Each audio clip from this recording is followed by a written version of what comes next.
Hey guys, we're at our first job back from vacation. This is the driveway.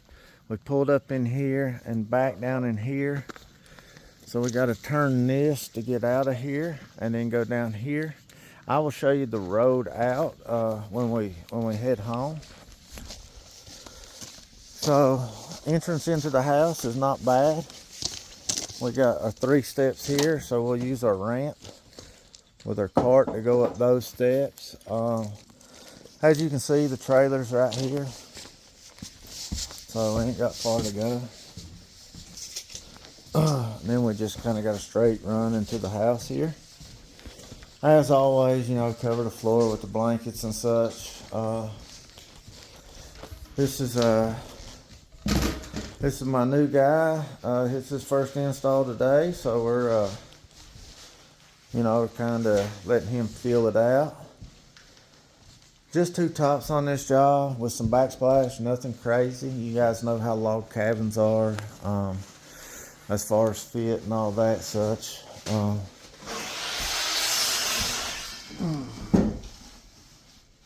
So he's just getting ready to set the sink in the hole. I had him get paper towels because you always have residual water coming out of there.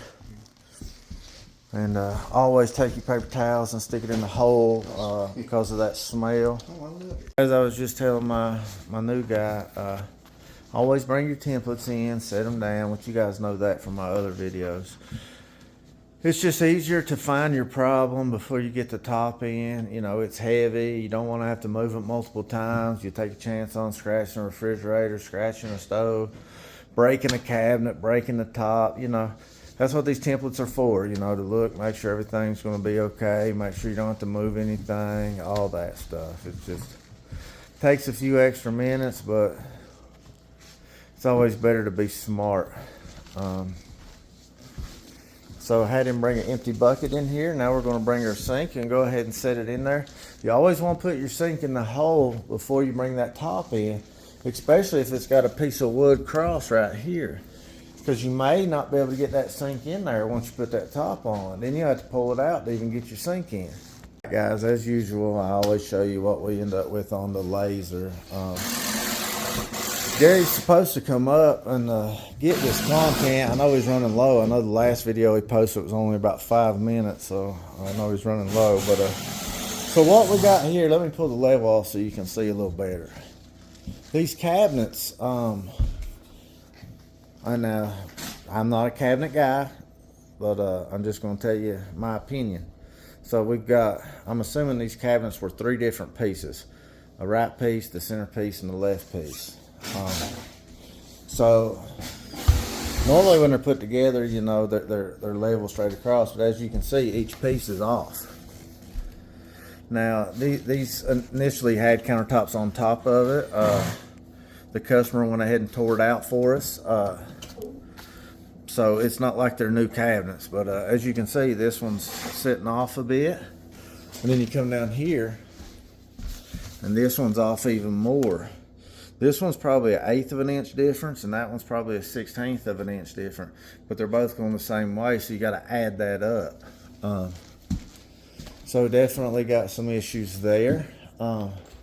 This one over here, as you can see, this cabinet probably sets, I would say, 1/4 to 5/16 higher than the cabinet on the right side of the stove. Which, I mean, as far as I go, it's not a huge deal. It's not going to affect the stone, but of course, we like to give the best visual product as possible. So, you know, we'll want to try to even it up, make sure they're both the same height on a stove. You don't want one setting up 1/4, 1/2 inch over your stove and one setting flush with your stove. It just don't look right. So, we'll do what we can to modify. Of course, we'll be using shims, and then, of course, we'll silicone it underneath. But what this also tells us is when we bring that sink run in, that's always your most dangerous part. Of course, we put our fiberglass rods in the front and the back. The book says it makes it 300% stronger. But it also tells me, and you guys know I always put my aluminum rails and suction cups on there, but this tells me 100%. If I don't put my rails and suction cups on here, I'm a dumbass. with this being off like this, it's not going to set flush. There's a good chance it breaks if I don't stabilize it because of the cabinets. So that tells me to put my rails on there. It also tells me to make sure I've got a box of shims in here and some shims in my pocket. That way when we set it down, I can quickly get shims under it to support it where it's not setting properly. This is why I would recommend everybody carry a laser with them. Everybody carry a 6-foot level with them, and always check your cabinets before you bring your top in. Don't just run in here, grab your top, bring it in here, slam it on there, and then it pops and be like, why'd it break? Well, because you didn't do what you're supposed to do and check everything out first. All right, guys, I went ahead and pulled the stove out. I wanted to kind of show you guys what we have with the level. As you can see that sets up there, but you can see we got space here. See that right there? That's definitely an issue. So actually it looks like it's pretty level with that cabinet back there. It actually needs to go up a little bit like that right there. So yeah, they kind of. That's about 316. Yeah. So we'll do what we can. Sometimes we have to go what looks best visually and not necessarily go 100% level, because you don't want to be setting a foot off your cabinet. But I just want to show you. All right, guys. So we got the tops in safely. And praise the Lord, we paid attention and made sure we put our rails on there and all that. So you can see all the space underneath the countertop. Got some major shimming. And then in the back, there, it ain't touching anywhere. It's floating everywhere. So kind of see all the shims I got in back there. So now I'm going to pull these drawers out and see if I need to support it under there with shims as well. I'm just trying to support it every place I possibly can to accommodate for these cabinets. Alright, so we went in there, we put some wood for supports back in there. I don't know how well you can see it, but we did.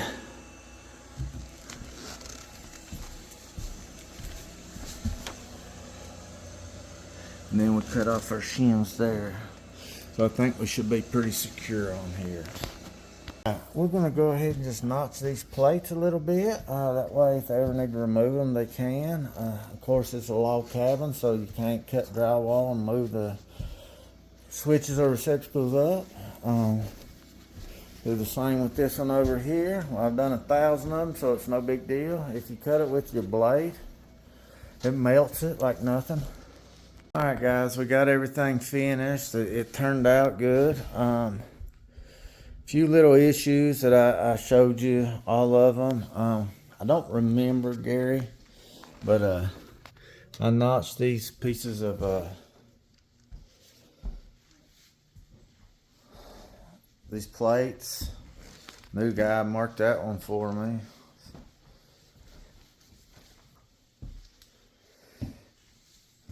And I used transparent beige silicone. It blended well with the tops. Underneath, I just used clear. Like I told him, you always want to make sure you run a clean bead of silicone underneath here. You don't want to hot dog finger it and have it looking like dog crap. The same with on top. You want to do everything as clean as possible. Took my stainless steel cleaner and cleaned the sink. That ain't something you have to do. I like to do it. I like to have a clean sink when I'm done. Drilled the 2 faucet holes. Customer wanted a soap dispenser to the left, so I just squared it up with that hole there and then popped it in it. Vacuumed up underneath the sink. You always want to make sure you get any dust or anything out of there.